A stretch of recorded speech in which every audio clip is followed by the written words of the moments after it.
नमस्कार दोस्तों, स्वागत है आपके अपने चैनल विधि जुडिशियल एकेडमी में। And in this class we are going to learn section 11 of the Indian limitation act. अब तक हम कर चुके हैं सेक्शन 10 एंड आई होप कि आपको जितनी टेक्निक्स दी जा रही हैं आप उन सबको फॉलो कर रहे होंगे। तो with these words let's start the class.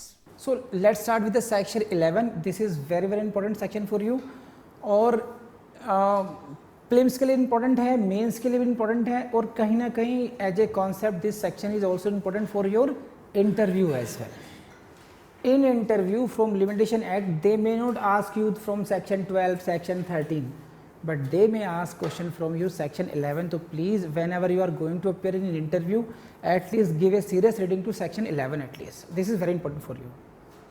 So please see the headline of this. Suits on contracts entered into outside the territories to which the act extends. Suits on contracts. Please see the language. Suits on contracts. First, which contracts entered into outside the territories to which the act extends. ऐसे contracts, ऐसे संविधाएं जो कहाँ पर जन्म हुआ, कहाँ पर entry हुई उनकी, कहाँ पर फोर्स में आए, ऐसी टेरिटरी में जहाँ पर कि लिमिटेशन एक्ट लागू नहीं होता है। और ये पता कैसे चलेगा आपको? सेक्शन 1। तो please go to section 1 first. So this is the section 1 for you. Section 1 limitation act, it extends to the whole of India except the state of Jammu and Kashmir. So limitation act does not extend to state of Jammu and Kashmir and in other foreign countries, is it? So if you read it, section 11 heading itself, it means these are the suits on contracts entered into either in Jammu and Kashmir or in some foreign country. Fine. So I read the language of this section 11. Suits instituted in the territories to which this act extends. Please see the language and it's very important technical language hai. This is what? Suits instituted. Suits instituted where? In the territories to which this act extends. So now we can take the help of this slide. Suits instituted where? In the territories to which this act extends. It means in the whole of India except Jammu and Kashmir. तो the suits are instituted in a court. किसी भी एक ऐसी court में इस suit को लाया गया है जो कि जम्मू कश्मीर के अलावा अतिरिक्त भारत के किसी भी राज्य क्षेत्र में हो सकती है। सही है? Now second line, on contracts, these suits are on contract entered into the state of Jammu and Kashmir or in a foreign country. Now see the slide.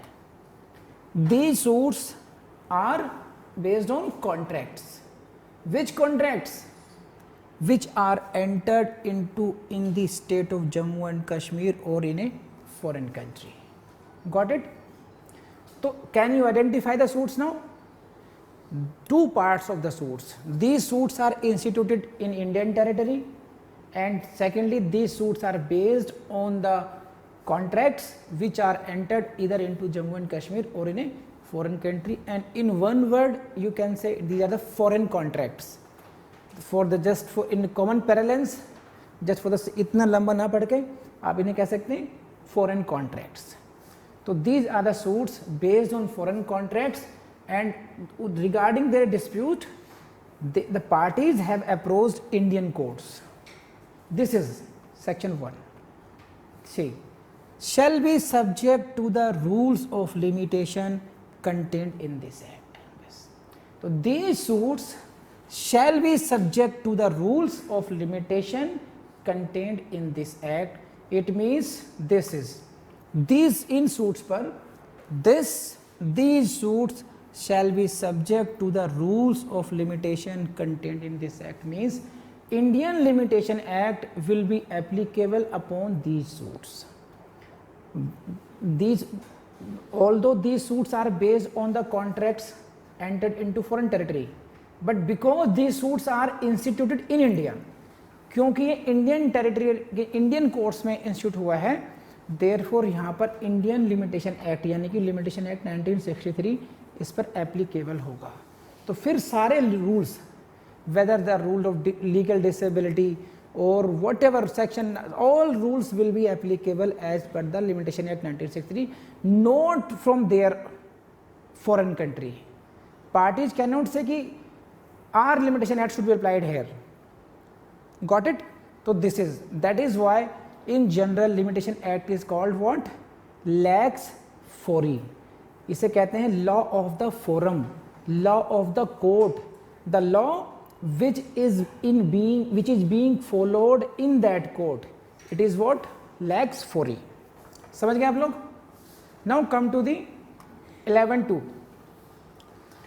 This is the second part. 11.2. No rule of limitation in force in state of Jammu and Kashmir or in a foreign country shall be a defense to a suit instituted in the said territories. No rule of limitation. See this. Second. These are the suits, you know it now. Suits instituted in India based on foreign contracts. In this case what? No rule of limitation in force in the state of Jammu and Kashmir or foreign country shall be a defense.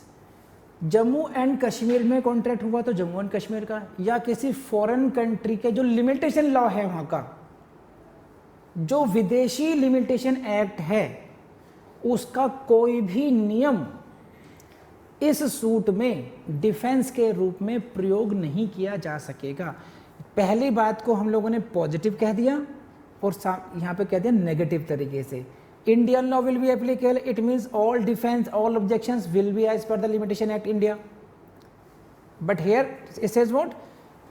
In such suits, no foreign rule of Limitation Act will be applicable here as a defense. This is the second legal point here. Section कौन सा है? 11.2. I hope you got it. Now, the question is whether there will be no defense at all in any circumstances. क्या किन्हीं भी हालात में कोई defence के रूप में नहीं आ सकता फॉरेन लिमिटेशन? उसका एक्सेप्शन दिया है इसी में कि when can a foreign limitation rule be a defence in such suits. Please see this.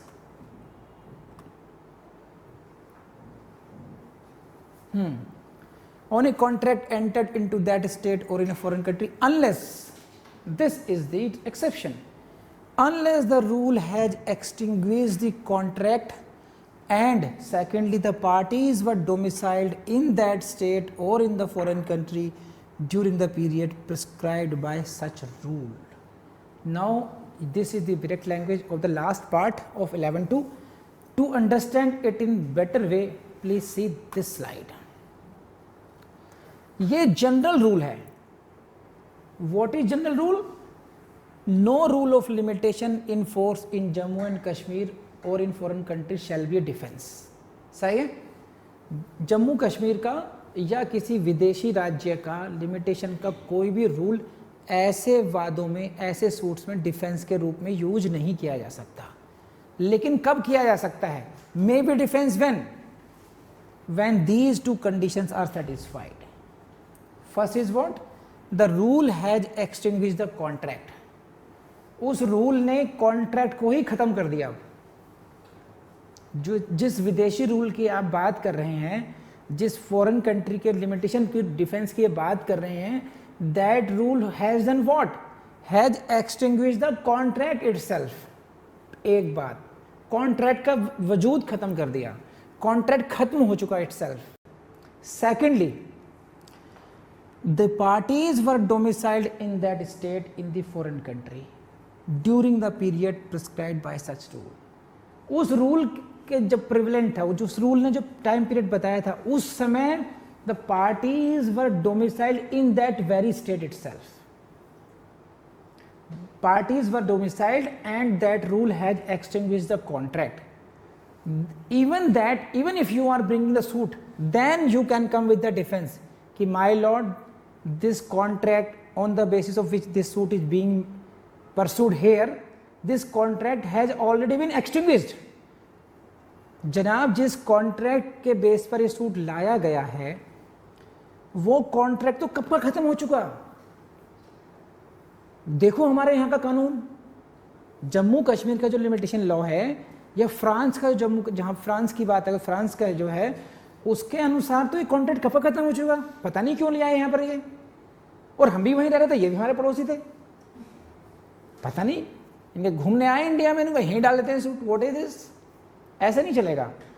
Because this contract has already been extinguished and secondly when this was extinguished both parties यानी parties were domiciled in the state of Jammu and Kashmir or in foreign country. In that condition only that foreign rule of limitation may be a defense. Otherwise no rule of limitation in force in the state of Jammu and Kashmir or in foreign country shall be a defense. समझ में तो नहीं आया? आया नहीं? Raise hand please समझ में आ गया हो तो. Thank you. Now see the other parts, repetition थोड़ा सा. So this is what you can see like this also. So suits on foreign contracts section 11 lays down the following two rules. Two rules हैं कौन कौन से? First, suits instituted in India on contracts entered into foreign country are subject to the rules of limitation contained in this act. I think it is very much clear to you. So these lines are given in your notes as well.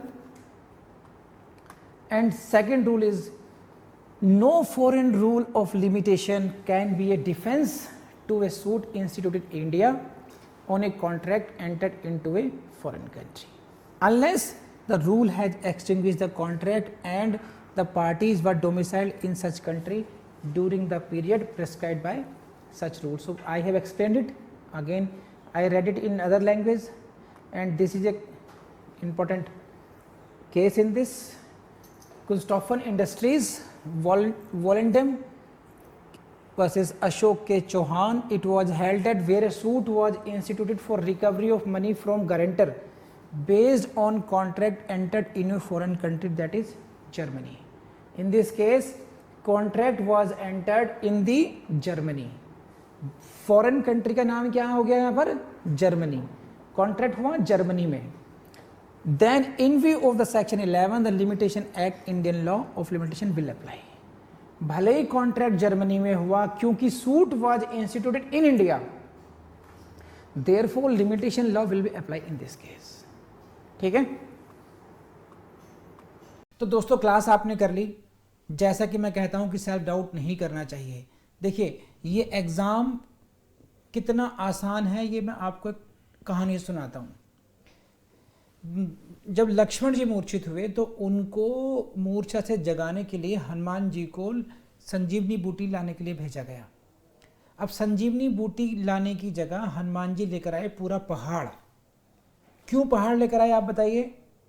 क्योंकि उसके पीछे था उनका confusion, और आप हिंदी में कहें तो अज्ञानता. उनको नहीं थी नॉलेज कि कौन सी बूटी ये संजीवनी बूटी है, तो उन्होंने रिस्क नहीं लिया, उन्होंने सब कुछ उठा लिया, पर्वत उठा लिया. तो जो काम इतना आसान था जितना कि जड़ी बूटी को लेकर के आना, वो अज्ञानता की वजह से इतना मुश्किल हो गया जैसे कि पहाड़ को उठाना. उसी प्रकार से आपका जुडिशरी का एग्ज़ाम है, किसी को ऐसा इतना मुश्किल लगेगा कि जैसे पहाड़ को उठाना, लेकिन ये उतना ही आसान हो सकता है जितना कि जड़ी बूटी को उठाना. शर्त यही है कि आपको सही ज्ञान होना चाहिए, आपको पता होना चाहिए कौन से सेक्शन को किस तरीके से पढ़ना है, प्रीलिम्स के लिए पढ़ना है, मेंस के लिए पढ़ना है, वो सारी चीज़ें आपको पता होनी चाहिए बस ये. और वो हम लोग आपको इन वीडियोस के माध्यम से पहुंचा रहे हैं, तो आपको सिर्फ फॉलो करना है. तो प्लीज़ ज़रूर कीजिएगा इसका. And with these words thank you very much. और फिर हम करते हैं अगले लेक्चर में सेक्शन नंबर 12.